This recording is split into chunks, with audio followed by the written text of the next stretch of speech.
What was the white slave trade? Exactly what I want Does to it know. still exist? While often demanding huge Why? ransoms for their release. Although fellow Muslims Oh, could not be wow. enslaved, non-Muslims, and it is not known if they were ever recovered, as the white women were rarely ransomed. They were highly prized and This is sold. The Pasha then heartbreaking. declared war. Hi guys, good day and welcome back to my channel. It's your favorite girl, Peace Dora, and I'm back again with another reaction video.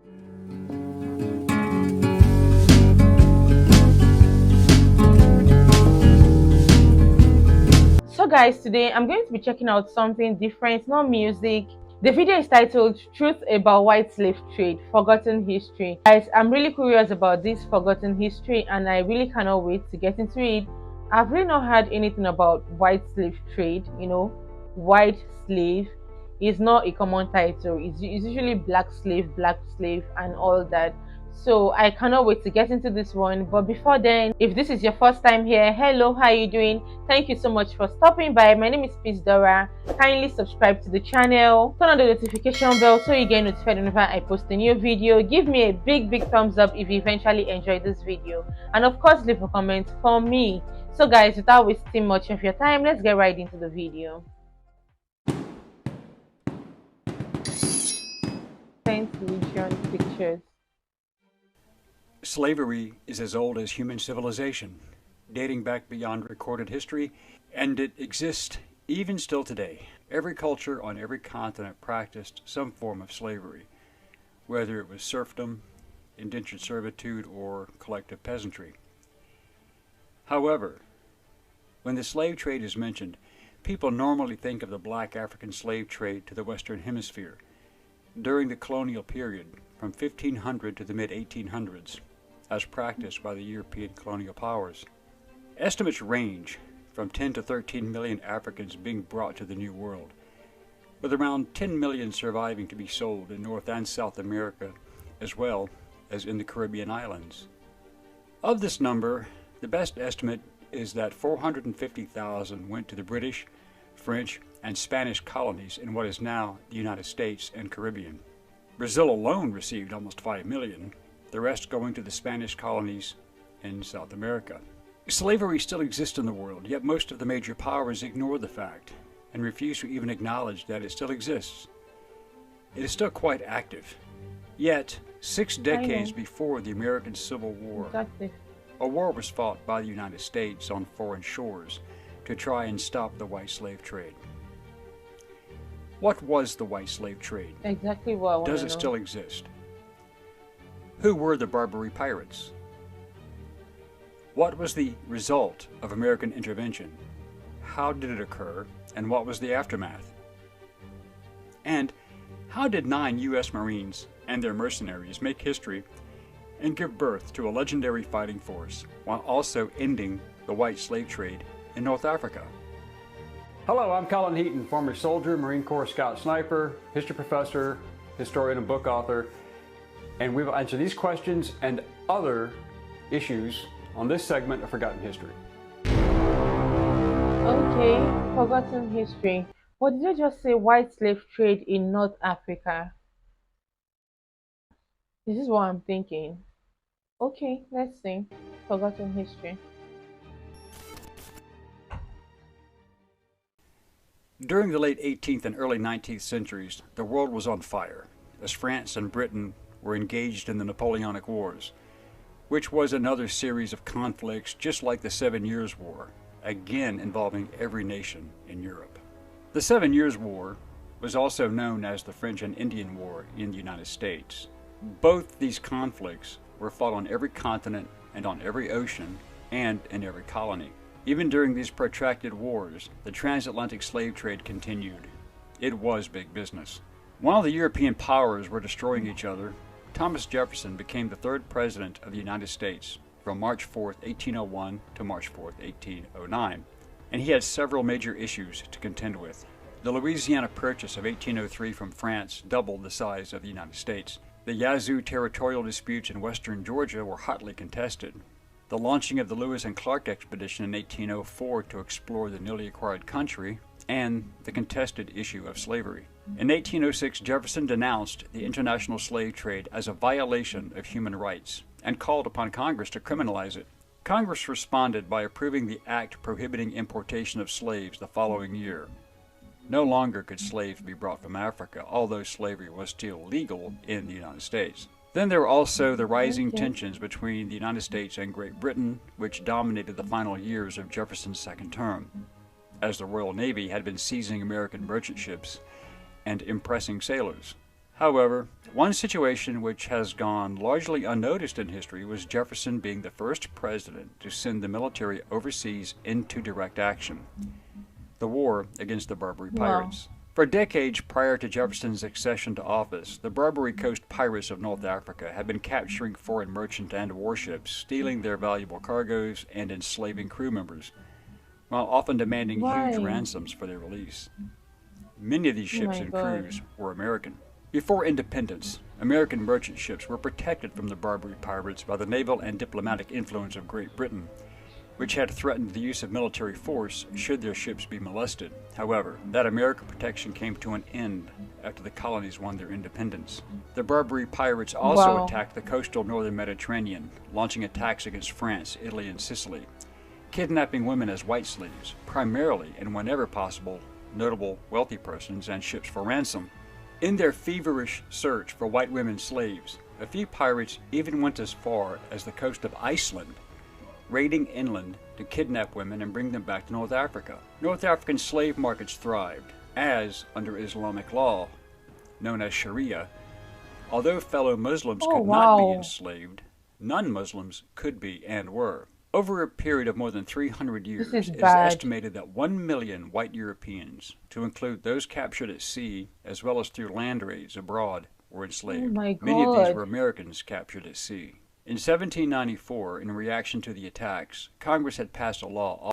So it's like they didn't just make it about trying to get money and enslave people, they also brought in religion. Imagine. I'm very sure that some people, out of fear or whatever, they could even decline and say, no, they are not Christians or whatever religion they originally are, and just say they are Muslims, so they will not be enslaved, so they could just be free. This was bad enough. This was terrible enough. And it's even annoying watching it because, like, let's just Authorizing continue. the payment of tribute to the Barbary states. Part of that law was the Naval Act of 1794, which authorized the construction of 6 frigates, establishing the United States Navy. By the end of the 1700s, when Jefferson was Secretary of State, the United States had concluded treaties with all of the Barbary states, the Ottoman regencies of Algiers, Tunis, and Tripoli, along with independent Morocco. When Congress authorized $80,000 for Morocco to not molest American shipping, it was considered a good deal, as it was a cost savings when compared to the loss of ships, cargo, and sailors. The Bey of Algiers, Mustafa Baba, also agreed, and many American merchantmen were escorted by Portuguese warships, as Portugal also had a treaty with the Islamic states. But Jefferson was opposed to paying tribute, which he considered to be a modern Danegeld. When Saxon England paid the Danish Vikings not to attack, it did not work. Although Morocco and Algiers initially agreed, just weeks before Jefferson took office, Tripoli began attacking American merchant ships in an attempt to extract further tribute. Jefferson had seen enough. Jefferson tried diplomacy, and his letter to Pasha Yusuf Karamanli emphasized, "Our sincere desire to cultivate peace and commerce with your subjects." Pasha Karamanli, the ruler of modern-day Tunisia, felt that the Americans had insulted him by not offering to pay tribute. He threatened continued actions if not so respected. Pasha Karamanli was already at war with Sweden, having broken an existing treaty, after Sweden agreed to pay annual tribute and ransom for 131 captives. 14 Swedish merchantmen had been seized by Tripolitan corsairs. Some of these were white women who were being transported on Swedish merchantmen, and it is not known if they were ever recovered, as the white women were rarely ransomed. They were highly prized and sold. The Pasha then declared war on the United States on May 14, 1801 by chopping down the flagpole at the American consulate in Tripoli, a direct act of war. Jefferson sent 3 frigates and a schooner under the command of U.S. Navy Commodore Richard Dale as a show of force and to protect U.S. ships entering the Mediterranean through the Straits of Gibraltar. Dale learned of the declaration when he reached Gibraltar on July 1st. 1801. From that point, Dale's ships blocked 2 of the Pasha's corsairs operating as raiders and messengers inside the harbor. Yusuf Karamanli was shocked at the American audacity. The Sultan of the Ottoman Empire, Selim III in Istanbul, was also less than amused, yet did not interfere when the Americans became involved.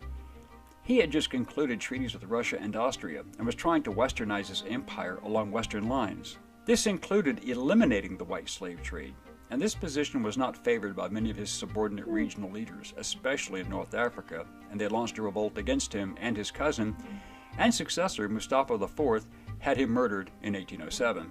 He was not about to give up such a lucrative business. The U.S. blockades halted Barbary trade and raids with Europe, but did not stop Tripoli's trade with the other Barbary states.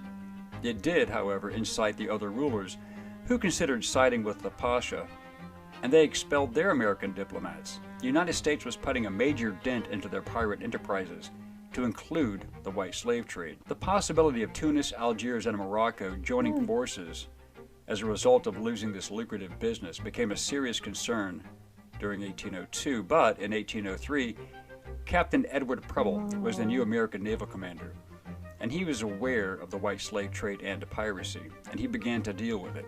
On September 12, 1803, the USS Constitution arrived off the Barbary coast to confront the Tripolitan pirates. In October 1803, the frigate USS Philadelphia ran aground and was attacked and seized, and the 307-man crew was held for ransom. In response, on February 16, 1804, a group under Navy Lieutenant Stephen Decatur slipped into Tripoli harbor after dark, boarded and set fires that destroyed the Philadelphia. The Pasha, in response, demanded an outrageous sum in ransom for his American hostages, even threatening death if it was not paid. In 1804, Commodore Samuel Barron, aboard the USS President, took command of 11 vessels, and he had new orders. But due to illness, he handed command of the squadron to Captain John Rogers. Jefferson had again seen enough and decided to take direct and immediate action. He sent the order. Ex-Consul William Eaton, a former Army captain who used the title of general, and United States Marine Corps First Lieutenant Presley O'Bannon, would lead a force of 8 U.S. Marines and 500 mercenaries to take Derna and free any hostages. These mercenaries were Greeks from Crete, Arabs, and Berbers, opposed to the regime, and started on a march across the desert from Alexandria, Egypt in April 1805. Their objective was to capture the Tripolitan city of Derna. The Muslim troops were under the command of Egyptian Sheikh El-Tahib, the Ottoman Empire viceroy. William Eaton, who was overbearing and not very friendly, kept himself aloof from his men and was in overall command but leading only half the group. He had a tough job controlling the largely undisciplined mercenaries, and the infighting between the Christian Greeks and Muslims, few of whom were professional soldiers, became a problem. His promises of money and loot once they took Derna was looked upon skeptically. However, O'Bannon and his 8 Marines embedded with their mercenaries shared food, hardship, water, and earned their trust. O'Bannon decided to take the Muslims from Eaton, exchanging them for his Greeks. The Marines built a strong fellowship by not denigrating the Islamic faith. They discussed their similarities and differences.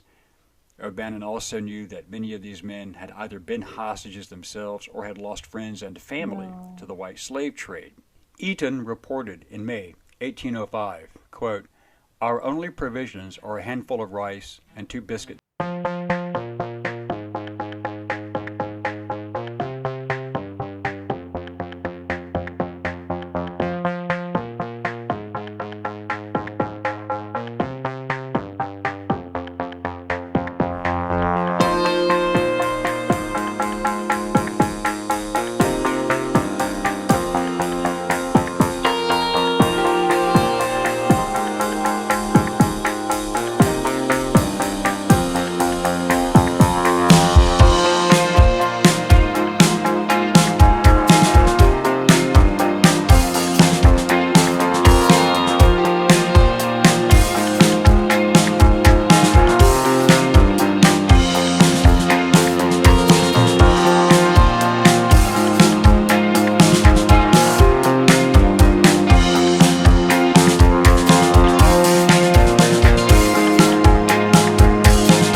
signed a peace treaty on June 10, 1805, aboard the USS Constitution. The treaty granted American ships passage through the Mediterranean without further payments of tribute and freedom from harassment. This also meant joining the other European nations in halting the very active and overt white slave trade. The war was over, and so was active white slavery from North Africa. Marine Corps legend has it that Hamet presented O'Bannon with a Mameluke sword, a sign of prestige and power. Emboldened by this event, more European nations also increased their naval presence and resisted the Barbary pirates, stopped paying tribute, crippling their commercial trade and extortion rackets, ending their raids on southern coastal Europe, ending hostage-taking and their demand for ransoms and the white slave trade. Presley O'Bannon and his 8 Marines had done the seemingly impossible, but it would not be the last time Marines were called upon to do the impossible and succeed. Semper Fi. We hope you enjoyed this segment of Forgotten History. Definitely Please did. click like and subscribe for free. And please stay tuned and be engaged and informed. Send us comments if you have questions or even show ideas, and we will respond to all requests and comments as soon as we can. Thank you. Wow. Forgotten history indeed. Oh my. This was really heartbreaking for me. It was emotional for me watching this. This is indeed forgotten history. Because before now, I've never had or come across anything like white slave trade. Like, it doesn't exist.